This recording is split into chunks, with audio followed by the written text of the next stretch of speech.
जयजयपुर विधानसभा भेंट मुलाकात कार्यक्रम और आज पेहरी गांव गया था जहां दीपक भारद्वाज शहीद हुए थे साहब, उसके घर और उसके माता पिता से मुलाकात हुई।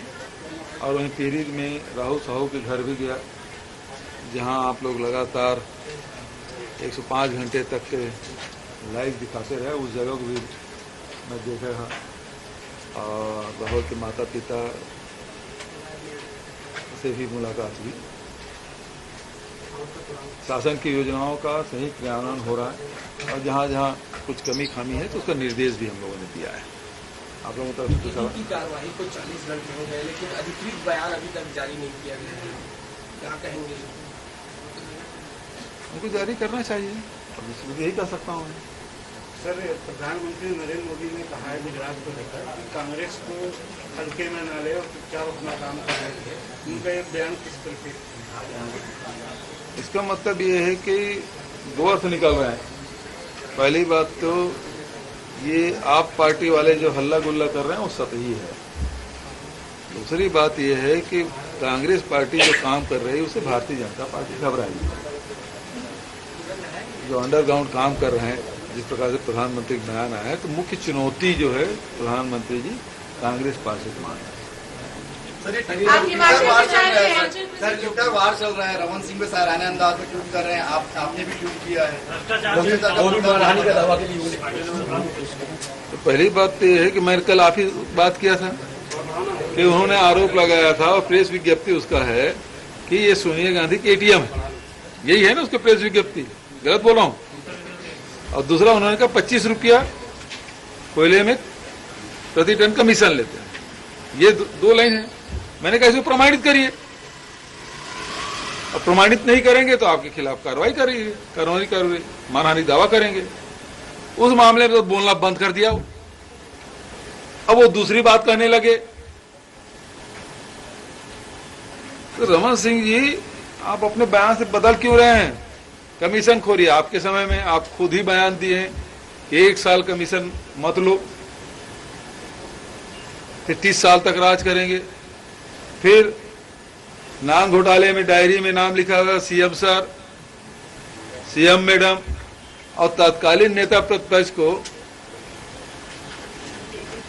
कोर्ट भेजे।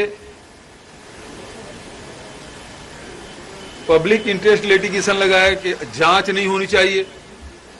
ये तो पहली बार देखा हूं कि उसमें PIL लगाए। इसमें कौन सा PIL है? Dharmlal Kaushik ji public interest litigation लगाए। इसमें रमन सिंह जी बताए इसमें पब्लिक इंटरेस्ट क्या है कि रमन सिंह के कार्यकाल के पिछले जो नांग घोटाला उसके पहले की जांच नहीं होना चाहिए। इसमें पब्लिक इंटरेस्ट क्या है जो उन्होंने लगाया, वो बता दे। तो दाएं बाएं मत करे। पूरा भ्रष्टाचार का काला चिट्ठा उनके साथ है और ईडी जांच कर रही ना, ईडी जांच कर रही है। तो ये सीएम सर कौन है क्यों नहीं बताते? ये केवल कांग्रेस शासित राज्यों में क्यों, और कांग्रेस शासित राज्य में आए तो पिछली सरकार की क्यों जांच नहीं कर रहे हो? वो तो प्रमाणित है, आपके पास केस है, उसके बारे में क्या है? सेंट्रल एजेंसी कर रही ना जांच, क्यों सीएम सर के नाम नहीं बताना चाहिए? कौन है सीएम मैडम, वो क्यों नहीं बताना चाहिए? उसमें लिखा हुआ है नागपुर से लेकर दिल्ली तक, उसकी जांच कब करेगी? तो इसीलिए हम कह रहे हैं कि ये जो जांच एजेंसियां हैं वो केंद्र के इशारे पर गैर भाजपा शासित राज्यों के लोगों को ही प्रताड़ित करने का काम कर रहे हैं। इनके पार्टी में जाते ही सब धुल जाता है। हेमंत बिश्व शर्मा केस का क्या हुआ भाई? जैसे भाजपा में गए सब धुल गया। पश्चिम बंगाल में क्या हुआ? जैसे भाजपा में गए सब धुल गया। उसकी जांच नहीं होगी। मतलब सेंट्रल एजेंसी का आप विपक्ष के लोगों को प्रताड़ित करने का काम कर रहे हैं। और हम कह रहे हैं जो गलत है उसको कानून कार्रवाई, हम कहां रोक रहे हैं, लेकिन आप सूत्रों के हवाले से बदनाम करने की कोशिश कर रहे हैं। जैसे अभी सवाल पूछे 40 घंटा हुई, सूची जारी नहीं किए, अब कह रहे हैं कि इतने करोड़, सूत्रों से पता चला इतने करोड़। किस किस अधिकारी के पास, ठेकेदार, व्यापारी के पास कितना पैसा जमा आपने पकड़ा है? 40 घंटे में गिन नहीं पाया, बताना चाहिए। तो आप यदि कोई एक आदमी भ्रष्ट है तो उसके खिलाफ कड़ी कार्रवाई करें। हम लोग, हम उसके पक्ष में नहीं है, उसके खिलाफ कड़ी कार्रवाई होनी चाहिए। लेकिन जो ईमानदार लोग हैं उसको गेहूं के सामने घूम क्यों पीस रहे हैं आप? मान लो आपने 16 जगह कार्रवाई की, तो अलग अलग कोई एक संस्था के या एक जो पार्टी है उसके जो 5 जगह ऑफिस है, 10 जगह ऑफिस है, 25 जगह ऑफिस है, अनेक प्रदेशों में रहते हैं, अलग शहरों में रहते हैं, वहां आप जांच करें, कार्रवाई करें, समझ आता है। यहाँ तक इंडिविजुअल अलग अलग आपने छापे डाले और अलग अलग छापे डाले हैं, तो इसके घर में क्या जब्ती हुई बताइए ना, जो आपका सवाल है वो तो बता नहीं रहे।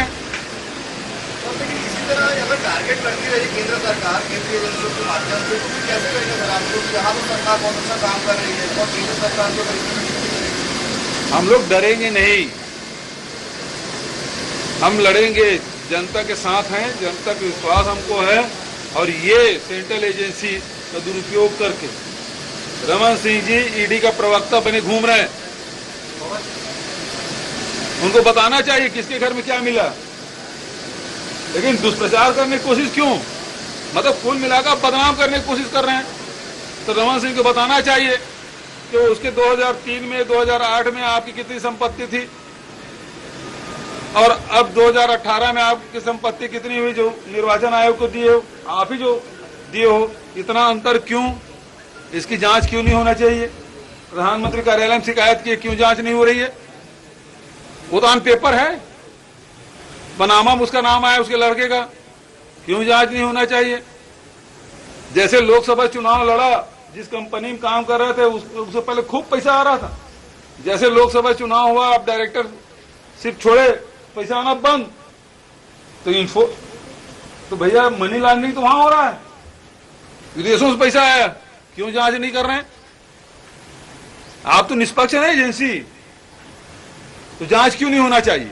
सर, जो दूसरे राज्यों में चुनाव हो रहा है इस वजह से आप टाइमिंग मानते हैं, इसलिए ये सब कार्रवाई होती है? दूसरे राज्यों में चुनाव होता है जब भी, तब इस प्रकार की कार्रवाई होती है? मैं तो पहले बताया था कि मैं जब यूपी गया था, मैं बोला छापा होने वाला है। आसाम गया था, बताया था छापा पड़ने वाला है।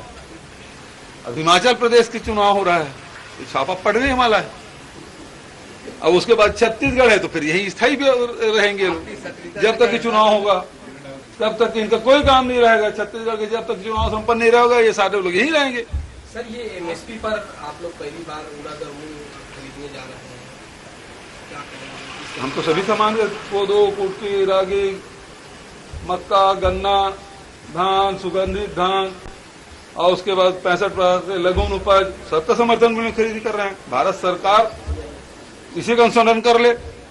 हिमाचल का आपका दौरा भी है, रैली में भी आप शामिल होंगे? मैं जा रहा हूँ, आज शाम को निकलूंगा, कल शामिल होंगे और उसके बाद वहां से कर्नाटक भी जाऊंगा, छत्तीसगढ़ पद यात्रा में शामिल होंगे।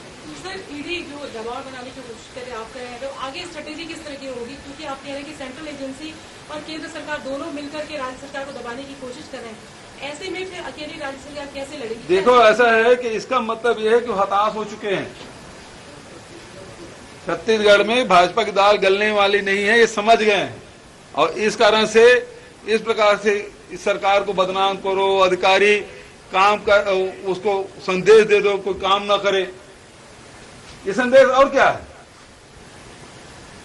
अधिकारी कि हाँ आप छापा डाल रहे हो तो भ्रष्ट है, उसके खिलाफ कार्रवाई करो, हम उसके बचाव नहीं, लेकिन ये संदेश देने की कोशिश कर रहे हो बार बार कि तुम काम मत करो, ये सरकार की छवि अच्छी हो रही। भाई आखिर काम किसके माध्यम से होगा? सरकार जो मैदान में पदस्थ वो अधिकारी है, मंत्रालय में बैठे उस पदाधिकारी है, लेकिन आप बदनाम करने के लिए आप कर रहे हैं। मैं तो दे रहा हूं भाई, 6,500 करोड़ का मनी लॉन्ड्रिंग हुआ है चिट फंड कंपनी का, जांच करो। मैंने लिख के दिया, क्यों जांच नहीं कर रहे हैं? जनता का पैसा है ना, गरीबों का पैसा है, मेहनत कश लोगों का पैसा है। लुटवा भिजवा दिया रमन सिंह, वही तो उद्घाटन करने गए थे चिट फंड कंपनी का। धर्मलाल कौशिक ये नेता प्रतिपक्ष अभी बने हैं, नारायण चंदेल वो सर्टिफिकेट बांट रहे थे चापा जांजगीर कलतरा में, उसकी जांच क्यों नहीं कर रहे हैं? जनता का पैसा है, कहां गया वो पैसा 6,500 करोड़ रुपया? क्यों नहीं जांच करी सेंट्रल एजेंसी? जब छत्तीसगढ़ सरकार ने लिखा भी है, भारत सरकार, तो उसमें कुछ नहीं करेंगे। केवल सरकार को बदनाम कैसे किया जा सकता है, ये सब षड्यंत्र है और जनता देख रही, समझ रही है।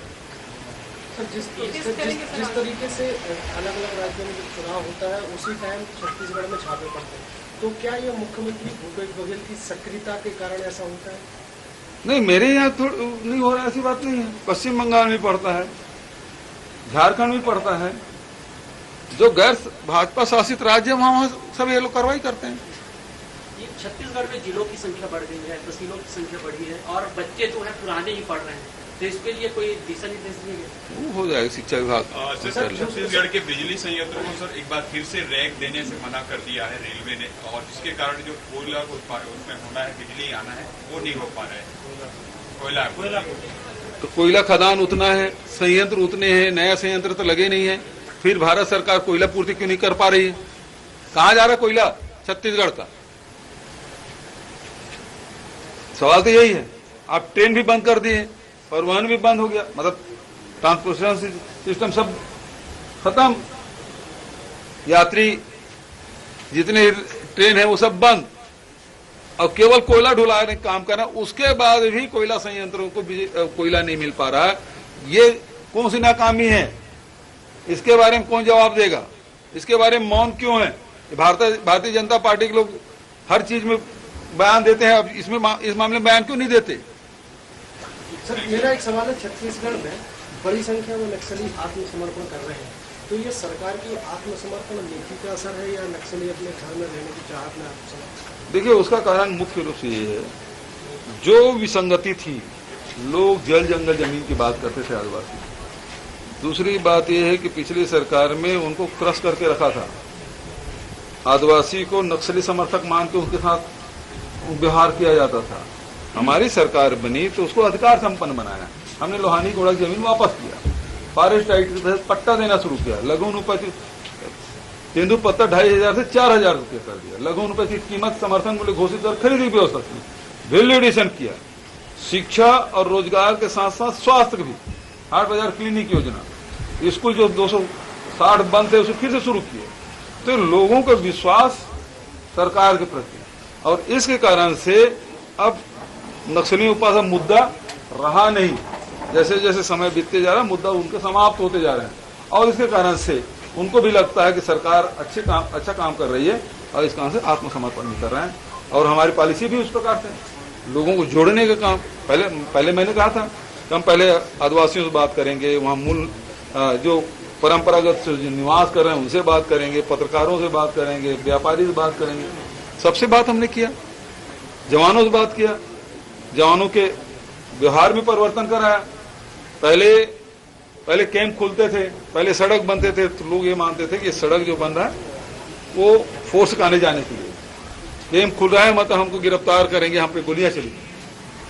अब पहले हम वहाँ विकास के काम करते हैं, वहाँ आंगनबाड़ी, वहाँ बिजली, पानी, स्कूल, सड़क, सार्वजनिक वितरण की दुकानें, वो सब पहले स्थापित करते हैं, तब वो कैंप खुलता है। ये परिवर्तन उसके कारण से बहुत, पहले तो एक कैंप खुलने कितना तमाशा होता था, 52 कैंप खुल चुके हैं अभी तक के इन 3-4 सालों में। कोर एरिया में खुले, पहले तो बफर जोन में खोलते थे, हम तो अंदर मीनपा कभी सोच नहीं सकते थे, 2009 से ये लोग खोलने की कोशिश कर रहे थे, नहीं खोल पाए। मीनपम खुल गया, सारे जगह सीलगेर में खुला, सारे जगह हम कैंप खोल दिए, कुछ और बचे हैं वो भी कैंप खोलेंगे। अब वो सिमट के रह गए बीजापुर और जो अबूझ मार के एरिया वहीं रह गए। थैंक